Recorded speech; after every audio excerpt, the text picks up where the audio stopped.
நம்ம நாட்டுல வெங்காய வியாபாரி வெள்ளைப்பூடி வியாபாரி 2 பேர் இருந்திருக்காங்க. சரி. இது 2 பேரும் பங்காளி தான். அந்த காலத்திலேயே கப்பல்ல ஏற்றுமதி பண்ணி வெளிநாட்டு கொண்டு வித்துருக்காங்க. யாரு? வெங்காயத்தை. நம்ம தமிழர். தமிழன் அதுல மிகப்பெரிய பெருமை வாய்ந்தவன் வியாபாரத்துல. வெங்காய மூடைகளை கப்பல்ல ஏத்திட்டு வெளிநாட்டு கொண்டு வரேன் வியாபாரி. சரி. அப்படி போகும்போது இவனுடைய நேரமோ அல்லது வியாபாரத்தோட நேரமோ கப்பல் நடுக்கடலில் போயிட்டு இருக்கும்போது ஒரு இடத்துல இயந்திர கோளாறாகி போய் நின்று போச்சு. ரிப்பேர் ஆயிடுச்சு. அது வேலை பார்க்க இன்னும் 10 நாள் ஆகும்ட்டாங்க.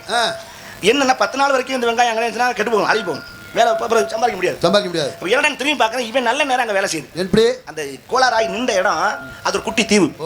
அங்க ஜனங்கள்லாம் இருக்காங்க. அங்க ஒரு மன்னர் இருக்காரு. பார்த்தேன் வெட்டியா அழுகி போற சரக்கு இங்கே இறக்கி பாதி விலைக்கு கூட வித்துப்படுவான், எப்படியாவது வர்ற காசு வரட்டும்னு இறங்கி 4 மூட்டையை கீழே இறக்கி வெங்காயம்னா அங்க இருக்கவனுக்கு வெங்காயம்னா என்னன்னு தெரியல. அப்புறம் மன்னர் இருக்காரு, அங்க கொண்டு அப்புறம் அந்த மன்னர்கிட்ட கொண்டு வெங்காயம்னா அந்த வெங்காயத்துக்கு இந்த வெங்காயத்தை பத்தி என்னன்னு தெரியல. எப்படா இவங்களுக்கு தெரிய வைக்கிறதுன்னு ஐடியா பண்ண. நம்ம தமிழ் அதுல அறிவாளி இல்லையா? என்ன பண்ண? வெங்காயத்தை வெட்டி சமைச்சு வெங்காய கூட்டு, சாம்பார், வெங்காய சட்னி இப்படி அரைச்சு கொடுத்தான். மன்னர் தின்னோடனே ருசி நாக்கில் ஒட்டிக்கிச்சு. இது சூப்பரா இருக்கு.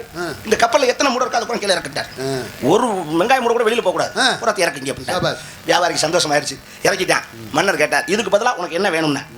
அவன் நம்மால் சொன்னா, இந்த நாட்டுல என்ன உயர்ந்த பொருளோ அதை கொடுங்கன்னு கேட்டான். அந்த நாட்டுல விலை உயர்ந்த பொருள் எதுனா தங்க கட்டி.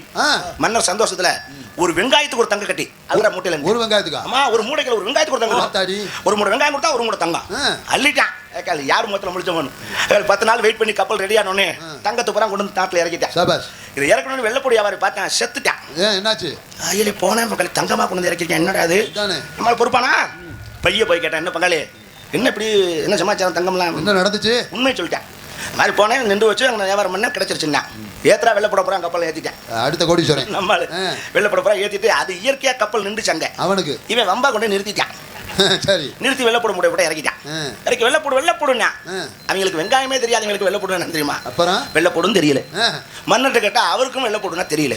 நம்மளுக்கு யோசிப்பானே, டக்குன்னு வெள்ளைப்பட போறா உரிச்சு பூண்டு குழம்பு வச்சு கொடுத்தியா மன்னர். மன்னர் சாப்பிட்டுன்னு ஆஹா அருமையான ருசியா இருக்கிறா, இறக்கடா போறா தின்ட்டான். பூண்டை பூரா இறக்கு. இவனுக்கு யோகம் கட்டி ஏறிடுச்சு, இறக்கிட்டான் பூரா வெள்ளைப்பொடி. இதுக்கு பதிலாக உனக்கு என்ன வேணும் அப்படின்னாரு. இவன் கேட்ட மாதிரியே கேட்கிறேன், உங்க நாட்டில் விலை உயர்ந்த பொருளை கொடுங்க. அதுதான் இவன் செஞ்ச தப்பு. என்ன நியாயமா தானே கேட்டான்? என்ன கோலான்னு கேளு. என்னாச்சு? இந்த வெங்காயம் அந்த நாட்டுக்கு போற வரை விலை உயர்ந்தது தங்கம். ஆமா, என்னைக்கு இந்த வெங்காயம் அங்கே போச்சோ அந்த வெங்காயம் தான் விலை உயர்ந்ததுன்னு மன்னர் முடிவு பண்ணிட்டார். புரியுதா உங்களுக்கு? இப்ப என்னாச்சு? விலை உயர்ந்த பொருள் கொடுன்னு கேட்க ஓகே வெள்ளைப்பட பூரா இறக்கு, வெங்காயத்தை பூரா ஏற்ற மூடிட்டான். முண்டை பூரா வெள்ளைப்பட இறக்கிவிட்டு வெங்காயம் கூட பூரா ஏற்றிட்டு வீட்டில் வந்து இறக்கிட்டான். இது தேவையா? பக்கத்து வீட்டில் தான் அந்த வெங்காயம் கூட பூரா இருந்துச்சு, வேணும்னா அங்கனே எடுத்துக்கலாம். இன்னொன்று வெங்காயத்தை காட்டிலும் வெள்ளைப்பூடு விலை கூட.